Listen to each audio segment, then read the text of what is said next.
अस्सलाम वालेकुम जी, मैं हूं असद अरशद और आप देख रहे हैं डेली न्यू पॉइंट। उम्मीद करता हूं आप सब खैरियत से होंगे। इमरान रियाज खान इस वक्त ट्विटर पर टॉप ट्रेंड कर रहे हैं।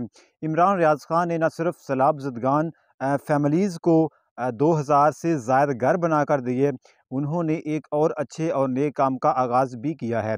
जी हाँ, इमरान रियाज खान ने शहीद अरशद शरीफ के नाम से एम्बुलेंस सर्विस का आगाज़ किया है, जिसका इफ्तिताह अरशद शरीफ की वालदा करेंगी। और इस सर्विस एम्बुलेंस सर्विस जो है, इसका कंट्रोल भी अरशद शरीफ की फैमिली को ही दिया जाएगा। ये सर्विस जो है वो जनूबी पंजाब, सिंध और बलूचिस्तान के उन शहरों में दी जाएगी जहां एम्बुलेंस की सर्विस जो है मौजूद नहीं है। तो इमरान रियाज खान की तरफ से ये एक अच्छे और नेक काम का आगाज़ है और इमरान रियाज खान इंशाल्लाह इसी तरह अवाम की खिदमत में लगे रहेंगे। अपना बहुत सारा ख्याल रखिएगा। अल्लाह हाफिज़।